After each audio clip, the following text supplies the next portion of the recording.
Mais um déficit comercial recorde nos Estados Unidos, depois que a balança comercial registrou um saldo negativo de 141 bilhões de dólares em março, o maior da história, já que os Estados Unidos estão importando muito mais e que isso aumentou muito em fevereiro, mas especialmente em março, à medida que as empresas se anteciparam às tarifas e aproveitaram para aumentar as suas compras em vários setores, e isso fez disparar as importações, enquanto as exportações permaneceram no mesmo patamar que estava nos últimos meses. Portanto, mais uma máxima histórica da balança comercial negativa. E claro que o Trump vai demonizar ainda mais esse déficit, mostrando, olha, precisamos fazer alguma coisa, essa situação é insustentável, isso não pode ficar assim. Mas a verdade é que várias pessoas identificaram esse problema dos déficits comerciais ao longo dos últimos 30, 40 anos.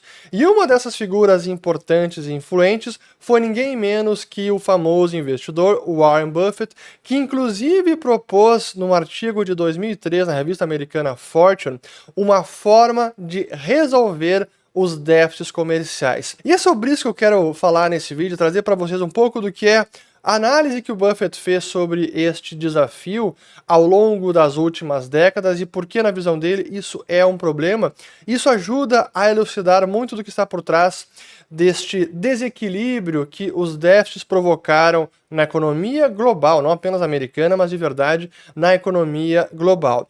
E eu começo este assunto trazendo um corte da reunião anual dos acionistas da Berkshire Hathaway, que aconteceu no fim de semana de 13 e 4 de maio, porque foi perguntado ao Buffett justamente sobre essa questão, a guerra tarifária, a guerra comercial e o que ele pensa sobre isso. Então, deixa eu colocar aqui este trecho e aí depois eu continuo. Vamos lá. First question comes from Bill Mitchell. I received more questions about this than any other question.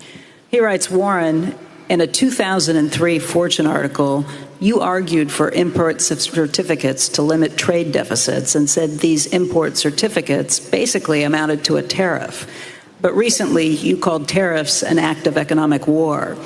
Has your view on trade barriers changed, or do you see import certificates as somehow distinct from tariffs? Antes de trazer a resposta do Buffett, porque é importante, vale a pena a gente fazer um recapitulado de outros momentos em que o Buffett escreveu algo sobre o déficit comercial americano, porque esse artigo citado de 2003 não foi a primeira vez que ele falou sobre isso. E a gente precisa voltar aqui no tempo, eu vou mostrar aqui um trecho, porque a gente analisou todas as cartas anuais do Buffett, desde sempre, para procurar os momentos em que ele escreveu sobre o tema.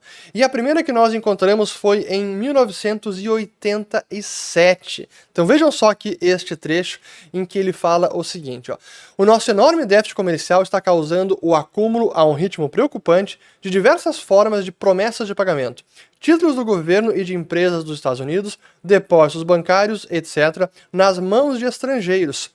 Por padrão, o nosso governo adotou uma abordagem para suas finanças baseada na de Blanche Dubois, de Um Bom de Chamado Desejo, imagina que ele seja um filme ou um livro, que disse, sempre dependi da bondade de estranhos. Nesse caso, é claro, os estranhos estão confiando na integridade das nossas promessas de pagamento, embora a queda do dólar já tenha tornado essa proposta cara para eles.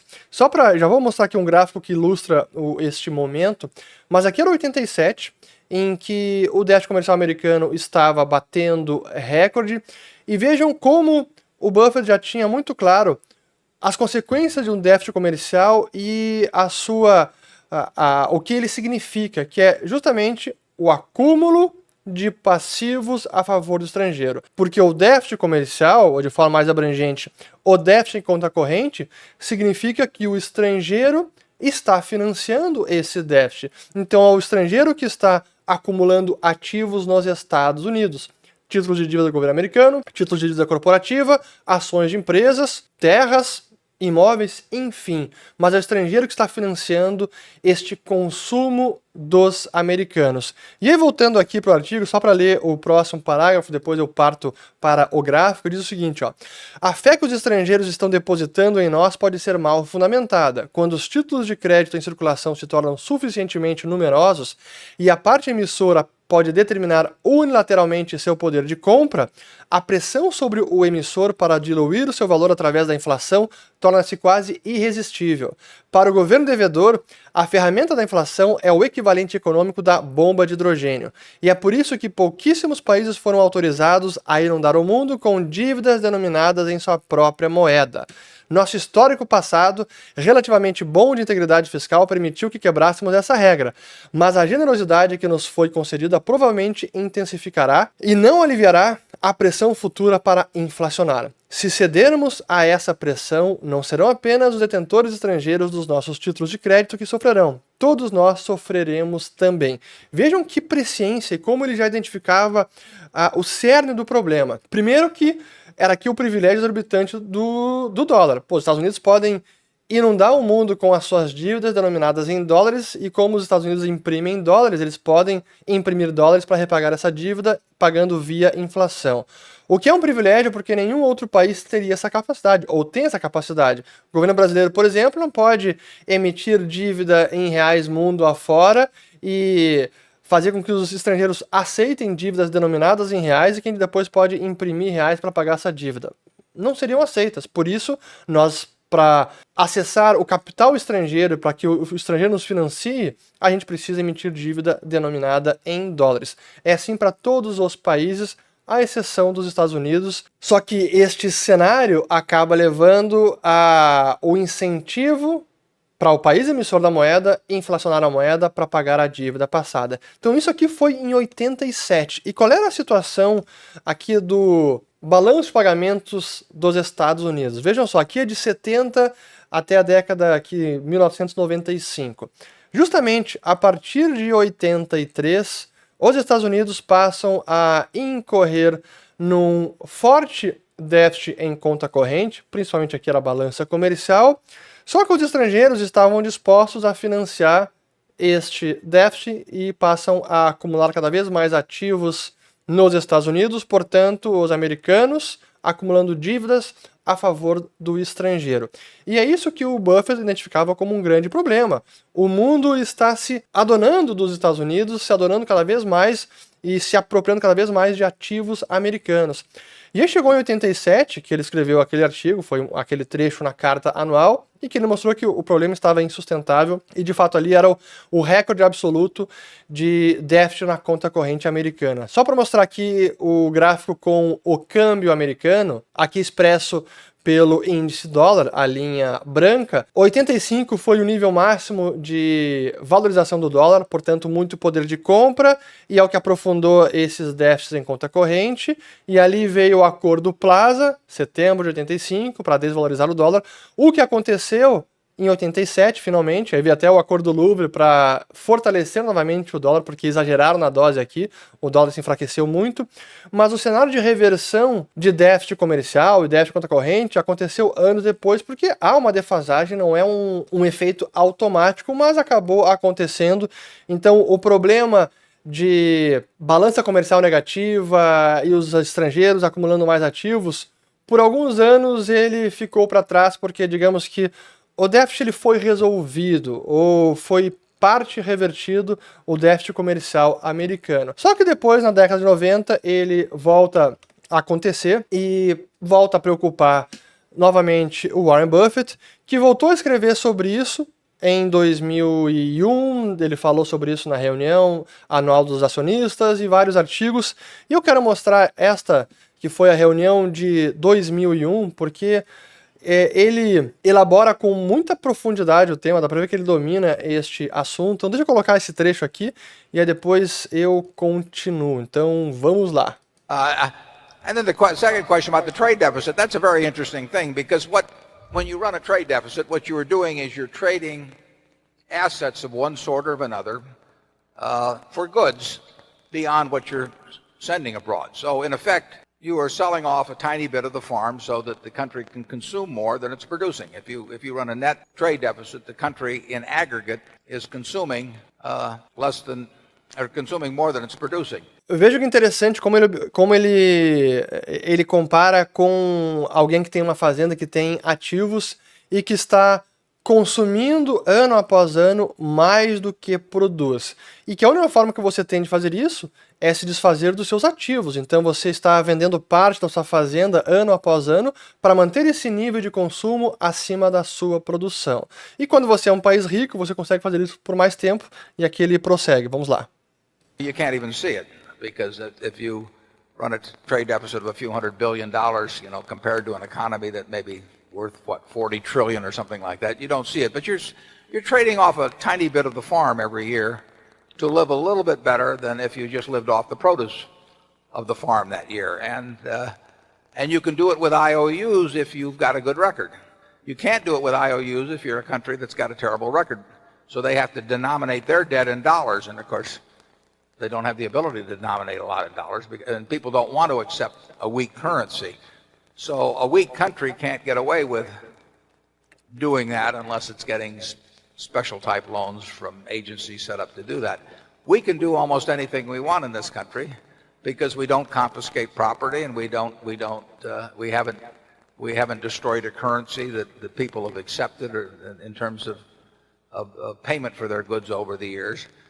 But I basically think a significant trade deficit over a long enough time is a significant minus for the country. You won't see it though day by day or week by week or month by month.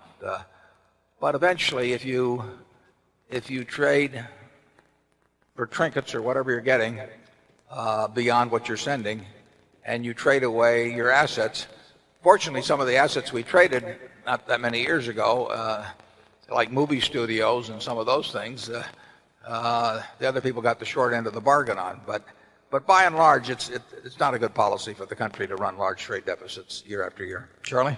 Então vejam que interessante a profundidade com que ele aborda o tema, e identificando justamente como coloca o país numa posição cada vez mais vulnerável, que ano após ano, incorrendo num déficit comercial, significa que você está vendendo seus ativos, vendendo parte das suas terras, ou incorrendo em dívidas a favor do estrangeiro, para que você possa seguir consumindo dessa maneira, e que não é uma política prudente de longo prazo, portanto é insustentável e coloca o país numa posição vulnerável, e que é o que aconteceu nos últimos anos, e por isso o Trump também está disposto a resolver esse problema e reverter os déficits comerciais. Eu vou mostrar depois um gráfico importantíssimo no fim do vídeo para que a gente entenda a situação atual do problema. Mas aí, voltando às cartas do Buffett, o que aconteceu? Em 2003, ele não apenas falou também aqui, mais uma vez, mencionou o problema na carta anual, mas ele também falou sobre isso no famoso artigo, novembro daquele ano, sobre o crescente déficit comercial da América que está vendendo a nação debaixo de nós. E aqui há uma forma de consertar o problema e que nós precisamos fazer isso agora. Então, ele também aqui já colocando um senso de emergência, assim, de urgência, é preciso fazer isso agora, não dá para esperar, é preciso fazer algo. E eu vou voltar depois ao artigo, porque eu quero analisar e explicar para vocês a solução engenhosa que ele propõe aqui no artigo, mas é preciso voltar porque nós tivemos aí não apenas o artigo aqui de 2003, mas também tivemos aqui, ó, vamos ver, ao longo de 2004 tivemos mais uma menção na carta anual, assim como em 2005, assim como em 2006, assim como em 2007, e esse foi o último, e aqui eu vou terminar com esse último parágrafo, que ele diz o seguinte, ó. No entanto, nossos legisladores precisam reconhecer que os desequilíbrios atuais são insustentáveis e, portanto, devem adotar políticas que os reduzam de maneira significativa e o quanto antes. Caso contrário, nossos 2 bilhões de dólares diários, forçadamente enviados ao restante do mundo, podem acabar provocando uma indigestão global bastante desagradável. O que ele quer dizer com isso? Pô, o mundo assumindo cada vez mais a dívida americana, daqui a pouco haverá até um repúdio, e aí a gente chegaria no famoso trilema ou dilema de Robert Triffin, que chega um momento em que a moeda de reserva acaba tendo a sua demanda reduzida por conta de falta de confiança naquela moeda por tanta dívida acumulada pelo país que emite aquela moeda. Pois bem, vamos voltar aqui então para o artigo do Buffett, que até eu tô indo e voltando aqui, mas é bacana porque este artigo, inclusive, inspirou, aqui eu vou colocar na tela, ó, uma peça de lei que foi em setembro de 2006, chamado o Balanced Trade Restoration Act de 2006. Então, a lei para restaurar o equilíbrio de comércio lá em 2006, e era muito inspirado na ideia aqui do Buffett, que, segundo ele, é muito mais baseado em regras de mercado, lei econômica e menos em tarifas, que ele considera uma das piores ferramentas. Depois eu volto à resposta dele ali. Mas deixa eu mostrar aqui então o artigo e o que o Buffett propôs nesta matéria. Vamos lá. O que ele trouxe aqui? Primeiro, ele mostra alguns gráficos. Vejam só, aqui era 2003. Lá o que tivemos em 87, que foi o recorde, depois teve uma reversão, mas voltamos ao longo da década de 90 e início dos anos 2000 a um forte déficit comercial e que no final resulta aqui numa posição de investimento internacional líquida que na época estava em 2,5 trilhões de dólares. Guardem esse número, 2,5 trilhões de dólares é o excesso de ativos que os estrangeiros têm nos Estados Unidos versus o que os americanos têm no estrangeiro. Então, isso significa que os americanos têm um saldo devedor externo na ordem de 2,5 trilhões de dólares em 2003. E qual é a ideia que ele traz aqui no artigo para resolver o déficit americano? É a ideia dos certificados de importação, em que os exportadores americanos receberiam certificados de importação. Então, se um exportador exporta no ano 100 milhões de dólares, ele receberia certificados de importação de 100 milhões de dólares, valor de face. E os importadores que quisessem importar mercadorias precisariam comprar esses certificados no mercado para poder importar mercadorias. E que, segundo a teoria do Buffett, se há um déficit comercial, esses certificados teriam algum preço de mercado. Então, digamos que um certificado que de cada 100 dólares certificado está sendo negociado no mercado por 10 dólares. Então, a cada 100 milhões que é concedido de certificados para um exportador, ele conseguiria vender 10 milhões de dólares desses certificados e que o importador precisaria comprovar que tem um certificado para poder importar. Então, é um desincentivo para o importador, seria um ônus maior, é um incentivo para o exportador, e isso criaria um mercado que tenderia a reequilibrar o comércio entre os Estados Unidos e o restante do mundo, e se não há mais um déficit comercial, possivelmente certificados teriam um valor zero, mas seguiriam sendo emitidos para caso voltasse a registrar um déficit comercial. Mas claro que há um problema com esse certificado. A ideia parece interessante, parece que pode funcionar, mas um dos grandes problemas é como precificar o futuro preço desses certificados. Porque alguém que faz uma importação, ou melhor, um empresário que precisa investir, faz lá o seu plano de investimento, seu plano de negócios, que não é apenas para 6 meses, mas é para 1, para 2, para 5 anos, ele precisa ter alguma previsibilidade de quanto as importações vão custar no ano que vem. Mas se o certificado de importação tem um preço que varia no mercado secundário dele, e de acordo com a necessidade de importação do momento, como se preparar, como se planejar, como se precaver a oscilação, como prever qual vai ser o preço do certificado de importação daqui a 1 ano, daqui a 2 anos. Então, tem algumas limitações com essa ideia. Depois até houve alguns artigos criticando, tentando melhorar a ideia do Buffett, mas o que ele argumenta é que, em vez de usarmos ferramentas de coerção ou tarifas que penalizam toda a economia como um todo, você deixa que o mercado se ajuste e aquelas indústrias que realmente querem importar e conseguem importar de forma lucrativa estaria disposta a adquirir os certificados de importação e isso seria o suficiente para reequilibrar a balança comercial americana ao longo do tempo. Então essa era a ideia do Buffett dos certificados de importação, que, é claro, acabou não vigorando e não foi adiante, e hoje o que a gente vê de forma de resolver é o que o que o Trump está fazendo com as tarifas, sobretudo. Não apenas tarifas, mas é a principal ferramenta. Mas voltando aqui ao artigo do Buffett, deixa eu colocar aqui novamente na tela, e claro que eu não vou ler ele todo, ele tem algumas páginas, mas quem quiser se aprofundar, recomendo que leia, porque é muito interessante, até a parte didática de como ele explica o problema do déficit comercial, mas ele termina aqui até fazendo uma previsão, olha só. Talvez haja outras soluções que tenham mais sentido do que a minha. Porém, a wishful thinking, que é simplesmente ficar tendo pensamento imaginário, ou a sua companhia usual, que é ficar chupando o dedão, não está entre elas.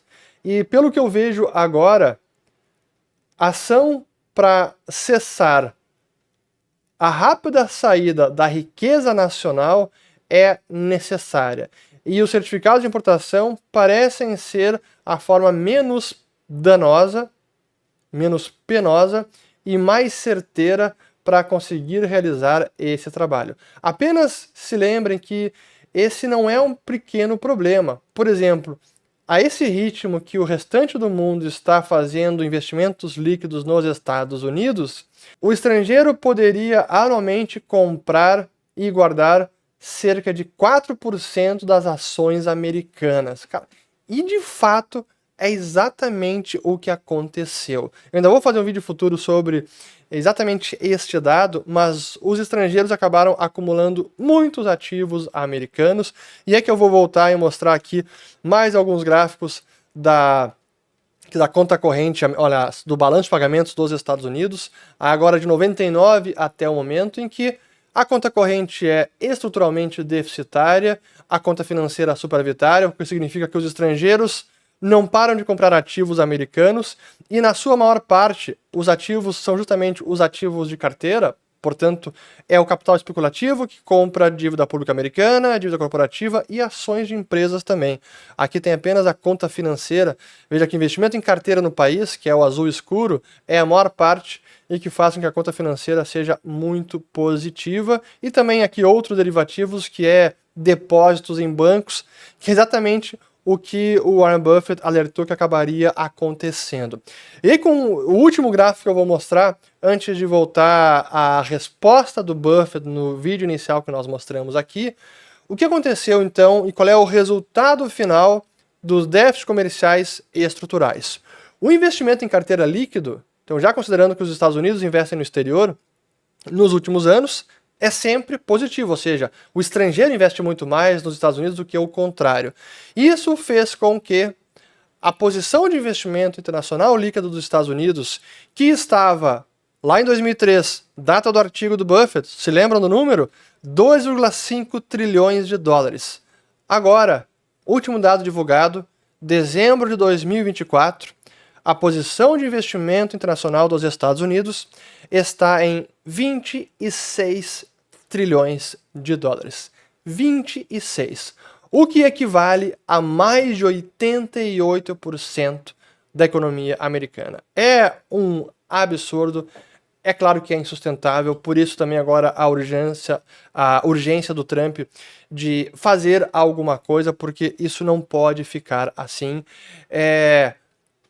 Vulnerabilidade para a economia americana ficar, entre aspas, na mão dos estrangeiros que agora se adonaram de ativos, de ações, credores financiando a dívida pública americana, comprando terras, comprando imóveis, enfim, comprando boa parte da riqueza nacional, como diz o Warren Buffett. E aí com isso eu vou encerrar aqui e mostrar então a resposta do Buffett agora na última reunião dos acionistas da Berkshire Hathaway. Vamos lá. The import certificates were distinct, but their goal was to balance imports against exports, and so that the trade deficit would not grow in an enormous way. In fact, it would have and it had various other provisions in it to help third world countries at that time, as they were called, to perhaps catch up a little bit. And they had a variety of aspects to them, but basically they were designed to balance trade. And I think you can make some very good arguments for the fact that balanced trade is good for the world, and the more balanced trade there is, the better. It will continue to be better for cocoa to be raised in Ghana, and coffee and Colombia, and a few things. Então, aqui ele fala um pouco sobre o que era o objetivo dos certificados de importação, que era reequilibrar o comércio no mundo, e com alguns pormenores para lidar com os países emergentes, que na época se chamava país de terceiro mundo, mas que, em síntese, era para reequilibrar o comércio global. Esse era o objetivo dos certificados de importação. E que um comércio global equilibrado é bom para todo mundo.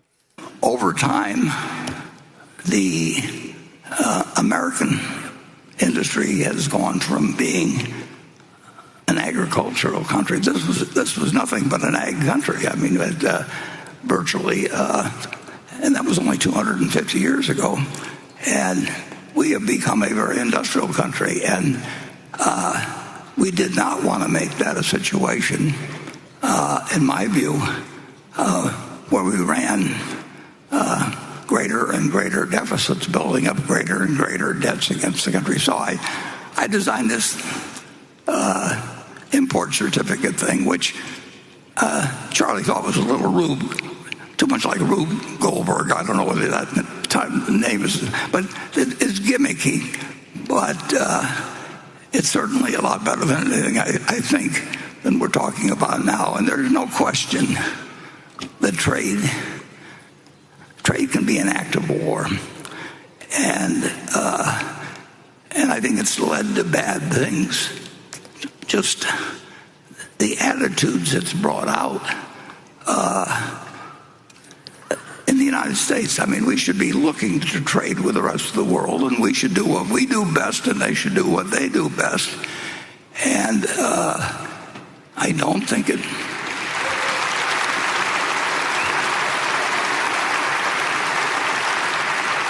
That's what we did originally. I mean, we were good at producing tobacco and cotton 250 years ago, and we traded it. And we want a prosperous world with 8 countries with nuclear weapons, including a few that are what I would call quite unstable. I do not think it's a great idea to try and design a world where a few countries say, ha, ha, ha, we've won, and other countries are envious.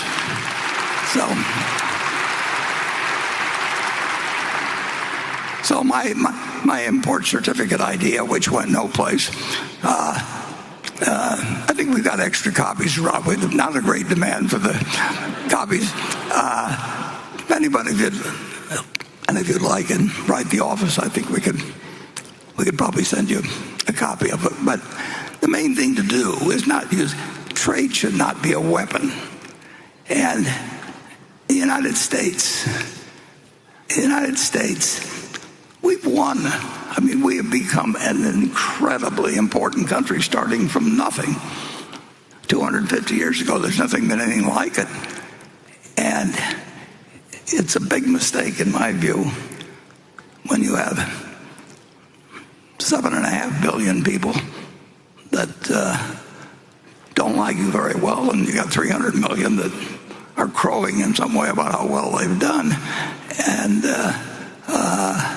I don't think it's right, and I don't think it's wise. I do think that the more prosperous the rest of the world becomes, it won't be at our expense. The more prosperous we'll become, and the safer we'll feel, and your children will feel someday. So that's.